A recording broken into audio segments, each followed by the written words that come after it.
So friends, आज मैं आपको पढ़ाने जा रही हूँ प्रिंसिपल ऑफ सिलेक्शन के बारे में। ठीक है। सबसे ज़्यादा क्वेश्चंस, चाहे वो फर्स्ट ग्रेड की बात करूँ, सेकंड ग्रेड की बात करूँ, रीड की बात करूँ, क्वेश्चन इनमें से पूछे जाते हैं और इसमें से गलत भी बहुत जाते हैं। ठीक है ना। इसमें बहुत बच्चे बहुत कंफ्यूज हो जाते हैं कि इसका सही आंसर क्या होगा। अभी तक काफ़ी सारे बच्चों को ये कॉन्सेप्ट ही क्लियर नहीं होगा प्रिंसिपल ऑफ सिलेक्शन का, प्रिंसिपल ऑफ ग्रेडेशन का। ठीक है, तो आज इस चीज़ को थोड़ा सा अपन क्लियर कर लेते हैं। ठीक है, कि प्रिंसिपल ऑफ सिलेक्शन क्या है एंड प्रिंसिपल ऑफ ग्रेडेशन क्या है। ओके, थोड़ा ब्लर आ रहा होगा। हाँ, ओके। देखो, प्रिंसिपल ऑफ सिलेक्शन क्या होता है, जब हम एक पीरियड में आप पूरे सिलेबस को, प्रिंसिपल ऑफ सिलेक्शन पढ़ रहे हैं अपन। ओके, तो जब हम एक पीरियड में पूरे सिलेबस को, क्यूरिकुलम को कवर नहीं कर सकते हैं, वहाँ हम प्रिंसिपल ऑफ सिलेक्शन का यूज़ होता है। ठीक है।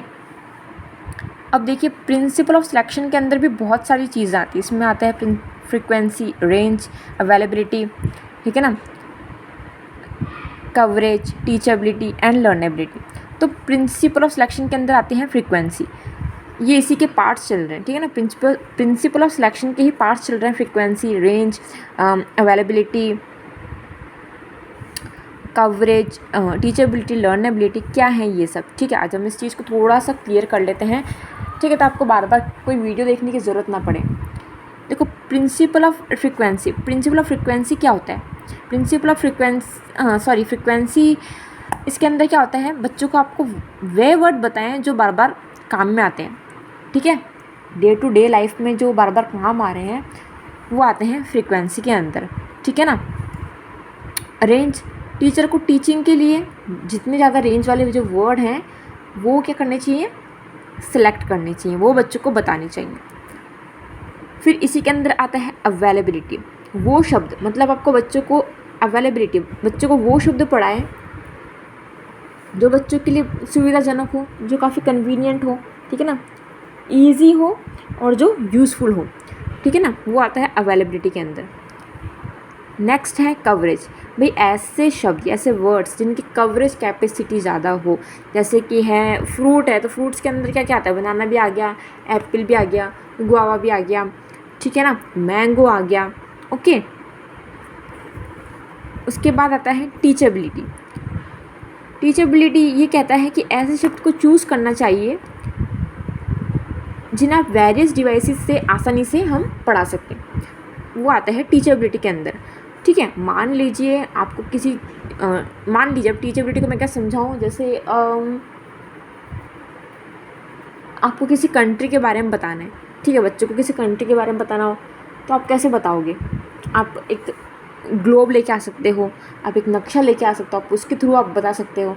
तो एक चीज़ को अगर आप वेरियस डिवाइसेस के थ्रू कैसे बताओगे, वो आता है टीचेबिलिटी के अंदर। इससे में आता है आपको लर्नेबिलिटी।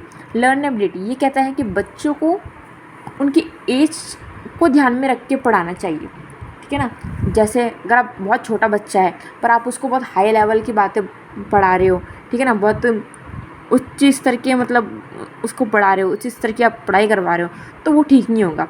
ठीक है ना। अब ये आ रहा है आपके principle of gradation. Principle of gradation में आता है principle of grouping, lexical grouping, semantic grouping and grammar grouping. ठीक है, सबसे पहले अपन पढ़ते हैं प्रिंसिपल ऑफ ग्रेडेशन होता क्या है।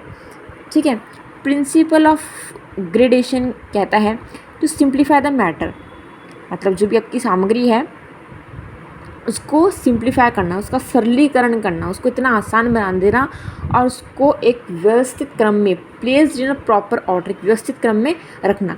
एक प्रिंसिपल ऑफ ग्रेडेशन का सिंपल सा अर्थ ये है कि टू सिंप्लीफाई द मैटर, मतलब जो भी सामग्री है आपकी पठन सामग्री, उसको सरल कर दो, इतना सरल कर दो कि बच्चे की आसानी से समझ में आ जाए, वो कहता है प्रिंसिपल ऑफ ग्रेडेशन। और उसको एक place in a proper order, और उसको व्यवस्थित क्रम में आप रख दीजिए, वो होता है प्रिंसिपल ऑफ ग्रेडेशन। फिर इसके 4 टाइप्स हैं, principle of grouping, lexical grouping, semantic grouping and grammar grouping. अब देखो, सिमेंटिक ग्रुपिंग क्या होती है, जब मैटर साउंड के आधार पर पढ़ाया जाता है तो उसे फोनेटिक ग्रुपिंग कहते हैं। जब आप मैटर है, जो भी आपका सब्जेक्ट मैटर है, जो भी चीज़ आप पढ़ाने जा रहे हो, जब आप वो साउंड के आधार पर हम पढ़ाते हैं तो वो कहलाता है फोनेटिक ग्रुपिंग। ठीक है ना, इसका एग्जाम्पल है हाइट, वाइट, टाइट। ठीक है ना। Lexical grouping. और हम सिचुएशन के आधार पर हम बच्चों को पढ़ा रहे हैं, ठीक है ना, तो वो कहलाता है आपके लेक्सिकल ग्रुपिंग। जैसे कोई फैमिली है, ठीक है ना, तो उसके अंदर फैमिली के अंदर क्या आता है आपके, मदर भी आ गई, ठीक है ना, सिस्टर भी आ गई, ब्रदर भी आ गया, फादर आ गए। अगर हम स्कूल की बात करें, स्कूल में क्या आ गए, टीचर आ गया, हेडमास्टर आ गया, बच्चे आ गए।